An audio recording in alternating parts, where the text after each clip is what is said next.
दोस्तों जय मसीह। आप सभी का प्रभु यीशु मसीह के नाम में फिर एक और बार बहुत बहुत स्वागत है 5 minutes Bible study with pastor Daniel Raj के इस प्रोग्राम में। दोस्तों आगे बढ़ने से पहले आपको जल्दी से याद दिला दूं, अगर आप मेरे चैनल को पहली बार देख रहे हैं, मेरे मैसेजेस को पहली बार देख रहे हैं और आपने अभी तक सब्सक्राइब नहीं किया तो जल्दी से कर लें। याद रखिए सब्सक्राइब करने के पैसे नहीं लगते हैं, आपको सब्सक्राइब करना है और साथ ही साथ आइकन बेल प्रेस करना है जो मैं भी दिखाऊंगा।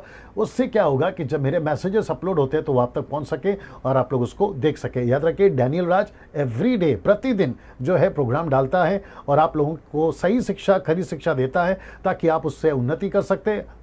कई तादाद में कॉल्स आते हैं, मैसेजेस आते हैं और मेरे संदेश जो मैं अभी तक दे चुका हूं, मैं समझता हूं कि 400 साढ़े 400 संदेश दे चुका हूं। उससे काफ़ी लोग सीख रहे हैं, उन्नति कर रहे हैं और आप भी उसके हिस्सेदार बन सकते हैं। आपको करना क्या है दोस्तों, मेरे चैनल के पास जाना है, डैनियल राज के चैनल में, और आपको सब्सक्राइब करना है, आइकन बेल प्रेस करना है और फिर उसके बाद में आप जो है मेरे मैसेज को देख पाओगे जो मैं अपलोड करता हूँ। पेज को लाइक करना ना भूलें, डैनियल राज पेज को, जो कि फेसबुक पर मैं लाइव आता हूँ और वहाँ से भी आप मेरे लाइव टीचिंग को देख सकते हैं और आपको ये थंब प्रेस करना है और उसके चलते आप ऑटोमेटिकली मेरे साथ में जुड़ जाओगे।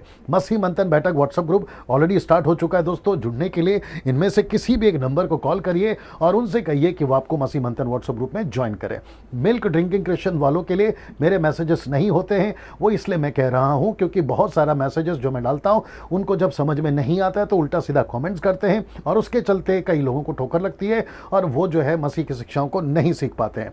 साथ ही साथ में अधूरे ज्ञान के सेवक जिनको वचन और कॉन्टेक्स्ट और कल्चर नहीं समझ में आता है वो तक मेरे मैसेजेस को देखते हैं, फिर अपना मैसेज उसमें डालते हैं और कहते हैं कि ये सही है वो गलत है। ऐसो वालों को भी मैं कहूंगा ना देखें, अन्यथा उनको ब्लॉक किया जाएगा या रिमूव किया जाएगा जब वो उल्टा सीधा कमेंट करते हैं। अगर देखना है तो चुपचाप से देखें ना। दोस्तों आज का विषय आपके बीच में रखने जा रहा हूं, बड़ा दिलचस्प है, बहुत हटकर है और मैं समझता हूं कि मेरे 26 साल के मिनिस्ट्री में मैंने अभी तक इस पहलू को नहीं छुआ था। आज पहली बार मैं इस पहलू को छू रहा हूं और इस विषय पर बात कर रहा हूं। और साथ ही साथ मैं आपको यह भी याद दिला दूं कि डैनियल राज हर स्टेटमेंट की स्टडी करता है, लैंग्वेजेस को स्टडी करता है और सब कुछ जांच पड़ताल करके ही आप तक जो है संदेश को पहुंचाता है। इसलिए बड़े ध्यान से देखते रहिएगा, समझने की कोशिश करिएगा और पवित्र आत्मा की अगुवाई से ही मैं जो है प्रचार आप तक पहुंचाता हूं और रखता हूं ना। आज का विषय बड़ा दिलचस्प है, बड़े ध्यान से देखिएगा, दूसरों तक शेयर करिएगा, सीखने लायक है और साथ ही साथ गंभीर होने वाला भी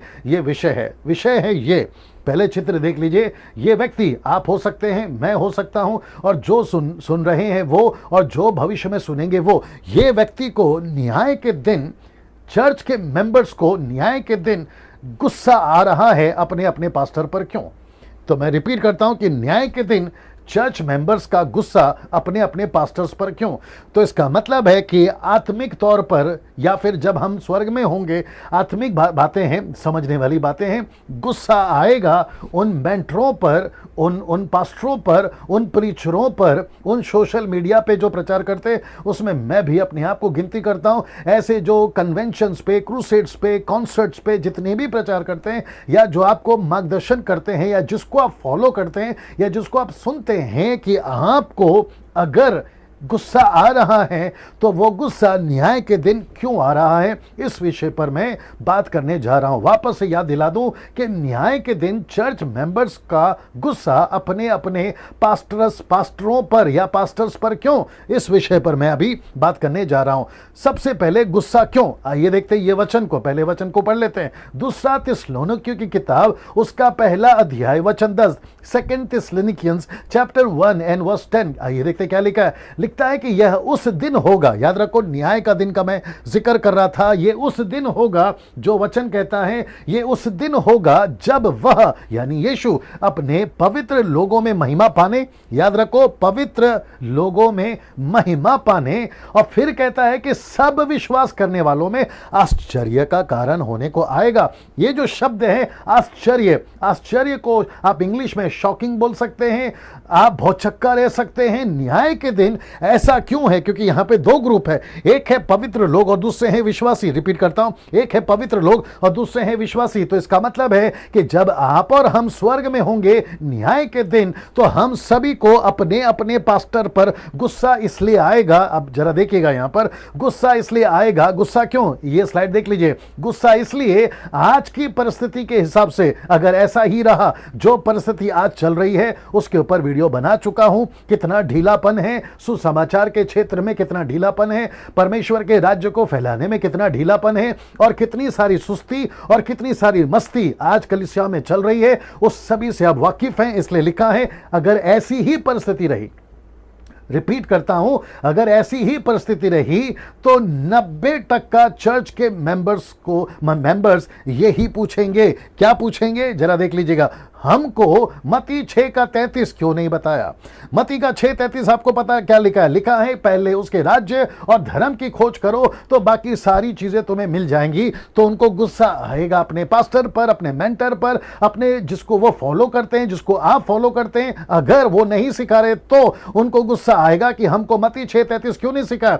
दूसरा पूछेंगे, हमको मत्ती 28 का 19 क्यों नहीं सिखाया, जहां पर लिखा है कि go to the nations and make disciple, baptise them and teach them what I have commanded. जो बातें मैंने तुम्हें बताई, दूसरों को चेला बनाना, सुसमाचार सुनाना, ये तुमने क्यों नहीं किया? ऐसा गुस्सा उनको आएगा। ये दो प्रश्न वो पूछेंगे, आत्मा जीतना, चेला बनाना, सेवा करना, दुख उठाना, ये सब क्यों नहीं सिखाया? न्याय के दिन अगर यीशु मसीह कह देगा मैं तुम्हें नहीं पहचानता, मत्ती 7 का 21 और 22 के अनुसार में, तो उनको गुस्सा आना अपने मेंटरों पर, अपने पास्टरों पर, अपने सेवकों पर, अपने special favourite so called international या नेशनल प्रीचरों पर, क्रूसेड कन्वेंशन कॉन्सर्ट के प्रीचरों पर गुस्सा आएगा। हमको ये बातें क्यों नहीं सिखाए? बजाय इसके हमको क्या सिखाया कि गाड़ी कैसे मिलेगी, बंगला कैसे मिलेगा, नौकरी कैसे मिलेगी, वीजा कैसे मिलेगा, अमेरिका का, लंदन का, यूके का, आप बिजनेसमैन कैसे बन सकते हैं, आपके बेटे की, बेटी की, खुद की शादी कैसे हो सकती है, आपको चंगाई कैसे मिलेगी, आपको आशीष कैसे मिलेगी, आपका मनोरंजन कैसे कराएंगे, आपको फेमस कैसे होना, ये सारी चीजें सिखाई। बजाय इसके कि हमको मत्ती की किताब उसका 6 का 33 और मत्ती की किताब उसका 8 का 19 ये नहीं सिखाया।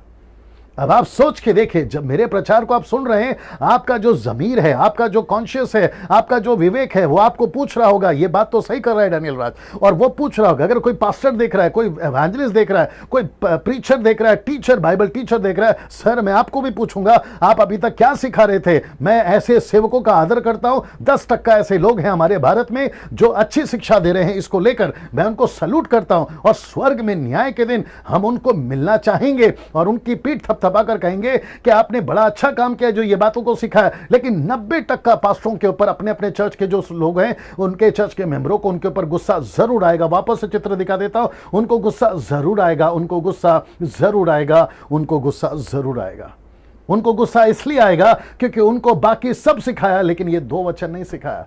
मैं यहां बहुत कुछ ऐड कर सकता था, लेकिन वक्त को ध्यान में रखते हुए नहीं कर पा रहा हूं। उनको बाकी सब सिखाया। देखिए ना, गाड़ी, बंगला, नौकरी, वीजा, बिजनेस, शादी, चंगाई, आशीष, मनोरंजन, फेमस। फेमस से मेरा मतलब है कि यीशु मसीह का नाम लो, गॉस्पल सिंगर बन जाओ, म्यूजिशियंस बन जाओ, विदेश में घूमो, एसी रूम में बैठो और लग्जरी लाइफ जियो, खूब पैसे कमाओ। मैं उसकी बात कर रहा हूं। ऐसा सब कुछ सिखाया। लेकिन लूका 13 का 24 क्या कहता है? देखिए, तब उसने, यानी कि यीशु ने कहा, सके द्वार से प्रवेश करने का यत्न करो, क्योंकि मैं तुमसे कहता हूं कि बहुत प्रवेश करना चाहेंगे ना कर सकेंगे। याद रखो, यीशु मसीह बात कर रहा है, द नैरो वे, यीशु का सकरा रास्ता, प्रवेश करना तो चाहेंगे, नहीं कर पाएंगे। उसकी दो वजह है, बड़े ध्यान से सुनना। उसकी दो वजह, एक खुद की गलती और दूसरा दूसरों की गलती। ये दूसरा कौन है इसको देखिए। लूका 17:2 कहता है, जो इन छोटों में से किसी एक को ठोकर खिलाता है, उसके लिए यह भला होता कि चक्की का पाट उसके गले में लटकाया जाता और वह समंदर में डाल दिया जाता। ये कौन है जो ठोकर खिला रहा है? ये छोटे छोटे लोग कौन है जो ठोकर खिला रहे हैं? जी हाँ, ये चर्च के मेंबर हैं।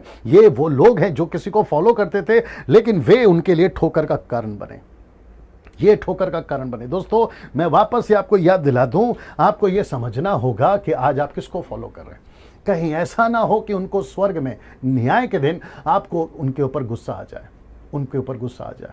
मैं वापस कहता हूं, आप मुझे इसलिए नहीं सुनते क्योंकि मुझे आप किसी तरीके से पसंद करते हैं। जी नहीं, आप मुझे इसलिए सुनते हैं क्योंकि मैं वचन को आपके बीच में रखता हूं, आप इसलिए सुने और मुझे इसलिए भी फॉलो करें, अन्यथा दूसरा कोई वजह नहीं है। ना तो मैं पैसे कमा रहा हूं, ना तो मैं फेम और नेम के लिए आ रहा हूं। जी नहीं, तो ऐसे लोगों को भी अगर आप फॉलो करते हैं, और लॉकडाउन में आपको बहुत कुछ सीखने मिला होगा, क्योंकि आप घर बैठे थे 50 दिन से भी ज्यादा। परमेश्वर की आत्मा ने आपसे बात किया है, कौन से चर्च में जाते थे, क्या सीखते थे, पास्टर क्या सिखाता था, ये सारी चीजें आपने जांची होगी, जांच पड़ताल की होगी, लेकिन उसके चलते आपको एहसास हुआ कि गड़बड़ तो है। और मेरा ये मैसेज आपको और मदद करेगा कि कहीं ऐसा ना हो कि आपको भी गुस्सा आ जाए उन दिनों में, लेकिन तब तक बहुत देर हो जाएगी। हो सकता है कि ये वीडियो कुछ लोगों को ठीक नहीं लगे, जनरल भाई ये क्या बोल दिया, लेकिन याद रखो न्याय के दिन मैं भी खड़ा रहूंगा आपके ठीक बगल में, और आप भी खड़े रहेंगे, और आपको तब ये याद आएगा कि बात तो सही करी थी डैनियल राज ने। पृथ्वी में जीते जी हम तब जो है भावुक हो गए थे अपने पास्टर के पीछे, मेंटर के पीछे, प्रीचर के पीछे, इंटरनेशनल प्रीचर के पीछे, क्योंकि वो बड़ा अच्छा बोलता था, अलाना था, फलाना था। भावुक होकर इमोशनली आप उसको फॉलो करने लगे तो, और आपको इस बात का एहसास नहीं हुआ, और अब बहुत देर हो गई। इससे पहले कि बहुत देर हो जाए, मन फिराइए, ये वीडियो आपकी मदद करे। अगर आपको अच्छा लगता तो शेयर करिए, दोस्तों तक पहुंचाइए। अगले वीडियो के साथ में फिर मुलाकात होगी। प्रभु आपको आशीष दे।